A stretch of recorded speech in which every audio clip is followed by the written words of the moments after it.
कहानी की शुरुआत एक अनजाने बर्फीले जंगल से होती है जहां बहुत सारे लकड़हार रहा करते हैं। ये सब अपने काम से लौटने के बाद अपने खाने का तैयारी कर रहे होते हैं। इनमें एक बूढ़ा आदमी होता है जो तब वहां से चला जाता है और जब वो वापस आता है तो देखता है उसके सामने एक बहुत ही बड़ा जायंट है जिसने उसके सभी साथियों को मार दिया है। और उसके बाद वो जायंट उस आदमी के पीछे पड़ जाता है और उसके सर को एक सर्कुलर सॉ से काट के उससे भी मार डालता है। फिर हमें दो पुलिस वाले दिखाए जाते हैं जिनमें एक मेल और दूसरी फीमेल होती है, जिनके सामने 5 बच्चे होते हैं जो लोग किसी न किसी क्रिमिनल एक्टिविटी से जुड़े हुए हैं, यानी कि इन्होंने कोई न कोई गलत काम किया हुआ है। उनमें से एक लड़की का नाम सिबी होता है और उसका फादर शेरिफ होता है। वहाँ पर सार्जेंट उन्हें कहते हैं कि हम तुम्हें एक हफ्ते के लिए यहाँ से दूर एक जंगल में ले जाएंगे जहाँ पर हम तुम्हारी काउंसलिंग करेंगे। वहाँ जो लोग मेरी बात नहीं मानेंगे उन्हें सजा दिया जाएगा और जिसने मेरी बात मानी और इस टेस्ट में पास हो गया उससे छोड़ दिया जाएगा।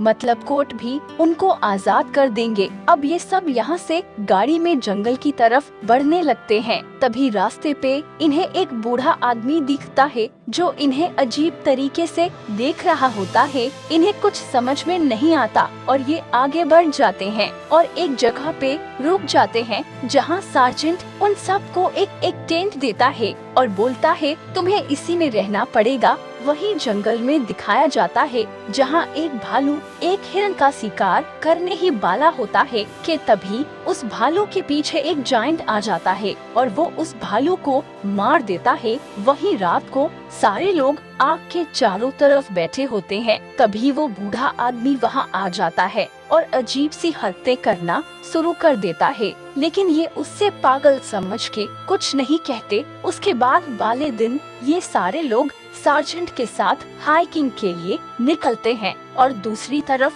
हम उसी पागल आदमी को देखते हैं जो खुद से चेस खेल रहा होता है और कह रहा होता है कि नाउ इट्स माय टर्न, यानी अब मेरी बारी। बहुत दूर आगे जाने के बाद वो लोग एक जगह खाने को रुकते हैं। उनमें से 2 लोग ट्रैकिंग से थक के जंगल को एक्सप्लोर करने आगे बढ़ने लगते हैं। आगे उन्हें एक बैल का स्कल मिलता है जिसके सिंग को निकाल के ये लोग अपने साथ ले जाते हैं। पर जब ये सब बाकी टीम के लोग देखते हैं तो गुस्सा हो जाते हैं। सार्जेंट उन्हें ऐसे करने पर डांटता है। वो कहता है कि हम यहाँ कुछ अच्छी चीजें सीखने करने आए हैं, न कि अपना टाइम खराब करने। दूसरी तरफ हमें शेरिफ को दिखाया जाता है जिसे ये पता चलता है कि इस काउंसलिंग के चलते एक बार पहले भी एक बच्चे की जान जा चुकी है क्योंकि सार्जेंट ने उससे बहुत कसरत करवाई थी। ये सब जान के शेरिफ बहुत ही ज्यादा परेशान हो जाता है और अपनी बेटी के फिक्र में वो भी जंगल की ओर बढ़ने लगता है। अब हमें उस जायंट को दिखाया जाता है जिसने उस भालू को मारा था। वो अपने ठिकाने पे वापस आता है और जब देखता है कि उस बैल का एक सिंग गायब है तो उससे बहुत गुस्सा आता है और वो जोर से चिल्लाता है जिससे उसकी आवाज पूरी जंगल में गूंज जाती है। लेकिन ये सब समझते हैं कि ये कोई जानवर की आवाज है। लेकिन उसी दौरान वो पागल आदमी भी अपना गन लिए घर से बाहर आ जाता है क्योंकि उससे पता होता है कि जायंट अब गुस्सा हो चुका है। अब जायंट भी उन लोगों को ढूंढने निकलता है जिन्होंने उसके बैल का सिंग चुराया था और तभी उस जायंट को ये लोग दिख जाते हैं। इनमें से एक लड़की जिसे अपनी मोबाइल पे कुछ अजीब सिग्नल आ रहे थे, वो अपनी फोन चेक कर रही होती है कि तभी वो जायंट उसके पीछे आ जाता है और अपनी कुल्हाड़ी से उस लड़की को 2 टुकड़ों में काट देता है और एक दूसरे लड़की पर भी जोर का वार करता है। उसके बाद वो सार्जेंट को भी कमर से 2 टुकड़े कर देता है और सार्जेंट को कुचलते हुए दूसरे लोगों की तरफ बढ़ने लगता है। बाकी लोग अब अपने कैंप की तरफ भागते हैं और वहाँ वो प्लान करते हैं कि वैन लेके वो लोग यहाँ से निकल जाएंगे। पर बदकिस्मती से वैन की चाबी सार्जेंट के पास रह गया होता है। तभी यहाँ एक लड़का बोलता है कि मुझे बिना चाबी के गाड़ी को स्टार्ट करना आता है।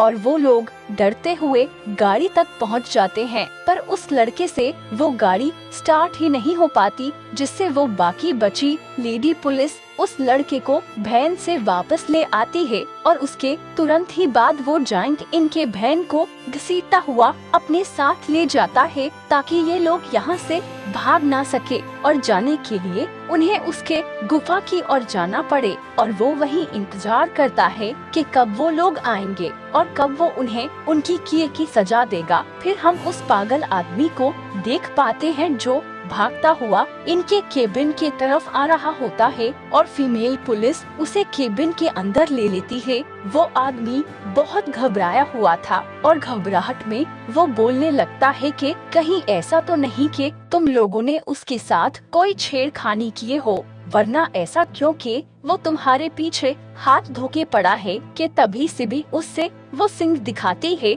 जिससे उन लड़कों ने ले आया था। वो पागल आदमी कहता है, देखा ना, पता था मुझे, कुछ तो गलत किया है तुम लोगों ने। फिर वो उन सबको एक कहानी सुनाने लगता है। आज से 100 साल पहले एक गांव में एक आदमी रहता था। उसका एक बेटा हुआ जिसको गिगांटिज्म था, यानी कि उस बच्चे के बॉडी पार्ट्स बहुत जल्दी ग्रो कर रहे थे और इस बीमारी की वजह से कोई उससे दोस्ती भी नहीं करता था। तो फिर उसने जंगल में एक छोटे से बैल के बच्चे से दोस्ती कर ली। वो भी इसके तरह बहुत ही जल्दी बढ़ने लगा और इन दोनों में बहुत ही अच्छी दोस्ती भी हो गई। पर उस साल गांव के लोग इतने सारे पेड़ काटे कि जंगल में पेड़ ही नहीं बचे थे। जानवर तो दूर की बात, यहाँ अब कोई परिंदे भी नहीं रहे। जब तक इन्हें इन सब का एहसास हुआ तब तक बहुत देर हो चुकी थी। ये लोग भूखे रहने लगे थे क्योंकि इन्हें कोई शिकार ही नहीं मिलता था। और अचानक एक दिन जंगल में इन लोगों के सामने उसी जायंट का बैल आ जाता है और कुछ बिना सोचे समझे वो उससे शूट कर देते हैं। फिर गांव वापस आके वो लोग उससे पका के खाने लगते हैं। पर जब जायंट ये सब देखता है तो उससे बहुत ज्यादा गुस्सा आ जाता है क्योंकि उन्होंने उसके दोस्त बैल को मार दिया होता है और उसने एक एक करके उन सारे गांव वालों को अपने एक्स से मारने लगा और उसके बाद उस गांव का लीडर यानी खुद के बाप का सर ब्लेड में देके काट दिया। और ये वही सीन है जिसे हमने फिल्म के शुरुआत में देखा था। उसके बाद वो जायंट जंगल की तरफ भागने लगता है, पर गांव वाले उससे पकड़ लेते हैं और उससे एक केव में डाल के उस केव को ब्लास्ट कर देते हैं। लोग समझ रहे थे कि शायद वो जायंट मर गया और आगे हमें कोई परेशान नहीं करेगा, लेकिन वो कैसे भी करके बच गया था और वो पहाड़ के ऊपरी भाग चला गया और वहीं एक गुफा में रहने लगा। और दिन ब दिन बड़ा होता गया।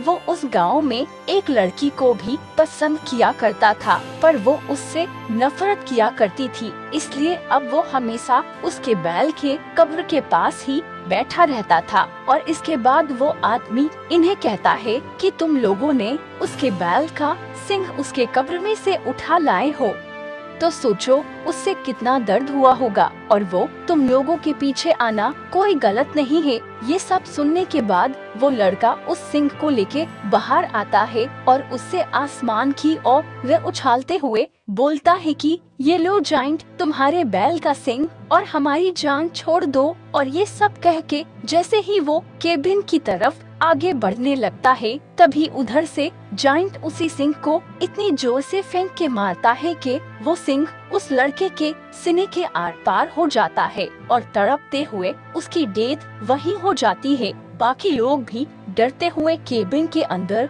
चले जाते हैं और वो आदमी उन्हें बताता है कि उस जायंट ने मुझे अभी तक इसलिए नहीं मारा क्योंकि मेरी शकल उस लड़की से मिलती है जिसको वो पसंद करता था। उधर शेरिफ भी जंगल में पहुंच चुका था और जैसे ही वो सार्जेंट का बॉडी देखता है तो वो समझ जाता है कि यहाँ कुछ न कुछ गलत हो रहा है। फिर वो टावर पे चढ़ता है और वहाँ से रेडियो पे वो अपनी टीम तक मैसेज भेजने की कोशिश करता है, पर उसका रेडियो उसके टीम के बजाय बार में कनेक्ट हो जाता है और बार के सभी लोग इस मैसेज को सुन लेते हैं। दूसरी तरफ वो जायंट काफी गुस्सा था और वो उनके केबिन को तोड़ने लगता है। फिर वो एक लड़की को केबिन में से बाहर निकालता है और जोर से जमीन पे पटक देता है, जिससे उसकी बहुत ही बुरी तरीके से मौत हो जाती है। पर तभी वो फीमेल पुलिस जायंट के आंखों में शूट करती है